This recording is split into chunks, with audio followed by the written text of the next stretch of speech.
이재명 대통령이 이해운 후보자의 지명을 철회했습니다. 그 의미와 함께 뒤에서는 전국 관련 중요한 부분 보고 드립니다. 구독, 좋아요 쾅쾅 눌러주시고 끝까지 시청 부탁드립니다. 청와대 홍익표 정무수석은 오늘 브리핑에서 이 대통령은 숙고와 고심 끝에 이 후보자의 지명을 철회하기로 결정했다고 밝혔습니다. 홍 수석은 이 대통령은 이 후보자에 대해 사회 각계각층의 다양한 의견을 경청하고 인사청문회와 이후 국민적 평가에 대해 유심히 살펴봤다며 안타깝게도 국민주권정부의 기획예산처 장관으로서 국민 눈높이에 부합하지 못했다고 설명했습니다. 이어 통합 인사를 통해 대통합의 의미와 가치를 되새기고자 하는 이 대통령의 수고와 노력은 계속될 것이라고 덧붙였습니다. 네, 정말 잘하신 결정입니다. 여기서 물러나면 국정 동력이 떨어진다. 통합 인사의 취지가 무색해진다고 걱정하는 것은 착각입니다. 지명 철회로 대통령이 지는 걸까요? 천만의 말씀입니다. 국민들은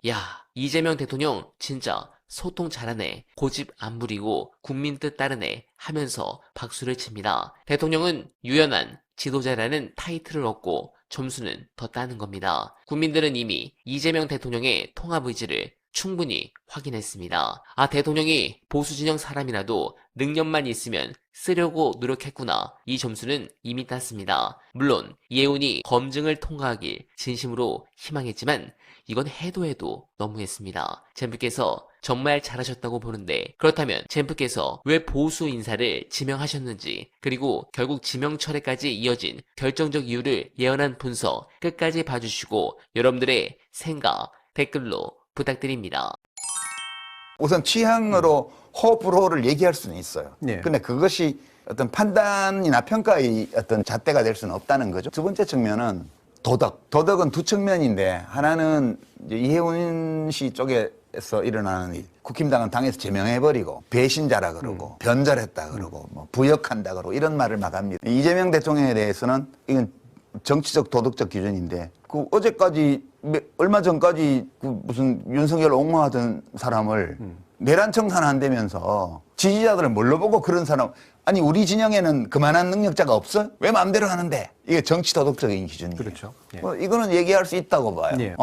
그거는 얘기할 수 있어요. 그건 이제 이해운 씨는 그 문제를 자기가 감당해야 되고요. 이쪽은 이쪽대로 이 대통령도 본인이 감당해야 돼요. 그래서 이제 빨강색, 파랑색 이런 얘기를 이제 국무회의 때 하신 것 같고요, 대통령은. 그거는 이제 그런 잣대에서 볼 수 있다고. 근데 그것만으로 평가할 수 없는 거는 세 번째 기준이 목적 합리성이라는 건데 이재명 대통령이 왜 그런 선택을 했는지 이해를 해요, 논리적으로. 본인 스스로 말씀을 하셨고. 그러면 저 이해운이라는 인물이 그게 적합한 도구인가? 그게 뭐, 그러니까 그렇게 되면 이해운 씨가 일을 잘해야 되잖아요, 와가지고. 그렇죠. 일을 잘하면 되는 거예요, 와서. 이제 그게 비평의 초점이 돼야 된다고 저는 개인적으로 생각해요. 근데 이제 이걸 평가를 하려면 지금 언론에서는 뭐 사상 첫 기획예산처 장관이었는데 아니거든요. 예전에 여러 사람이 기획예산처 장관이 있었어요. 없어졌다가 새로 생긴 거죠. 나중에 기획예산처 장관실에 뭐 이렇게 역대 장관 붙이면 앞에 서너 명 앞에 붙게 돼요. 근데 이제 그러면 기획예산처가 뭐 하는 데냐 정확하게. 지금 아무도 그 얘기를 안 합니다. 탑다운 방식으로 복지부 얼마, 재경부 얼마, 농림부 얼마 이렇게 오는 거예요. 그건 실무적인 게 진짜 루틴한 일입니다. 그 일의 주무부처라는 게 첫 번째고요. 그건 사실 그렇게 특별한 능력이 필요 없어요. 대통령이 이쪽 늘려 저쪽 늘려 이쪽 줄여 이렇게 하면 그거 맞춰서 가는 거예요. 두 번째가 이제 더 중요한 건데 두 번째는 예산 편성과 집행, 예산 사용의 효율성을 올리는 거예요. 이게 되게 묘한 건데 다 공격합니다. 그 전에 20년 전에 기획예산처를 보면 기존의 부처들이 하고 있는 사업 중에 문제 사업 있잖아. 문제 사업을 다 PPT 띄워가지고 이거 문제야. 이거 어떻게 할 거야?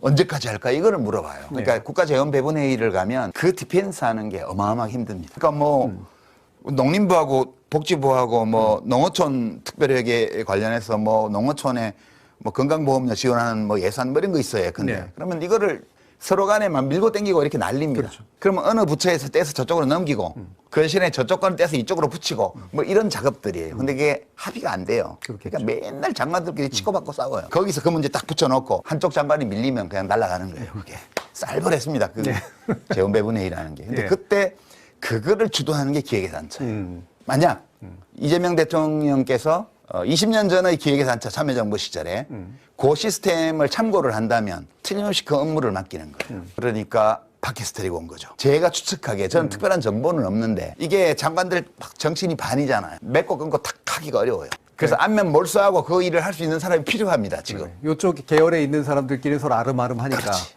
그래서 제가 추측컨대 그래서 어느 부처를 쓸까를 하다가 그리고 이제 보수 쪽이 원래 이 예산 집행의 효율성을 제일 중시하는 집단이에요. 충돌이 많이 생기겠지만 일종의 그 항알레르기 약품 투입하듯이. 근데 저는 그거는 괜찮은 발상이라고 생각을 합니다. 네. 그게 일종의 브레이크거든요. 한쪽에서 늘리고 싶어 하는데 이쪽에서는 일단 무조건 반대로 하는.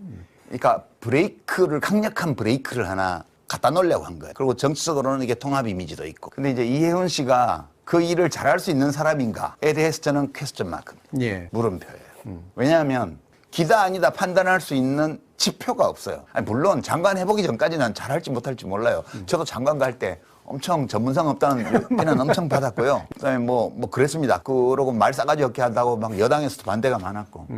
해보기 전까지는 모르는 거거든요. 국무위원은 사실은 위상이 장관은 국무위원이잖아요. 국무위원 중에 국무위원 청문회입니다. 국무위원 중에 특정 부처를 맡기는 거거든요. 예. 구조는.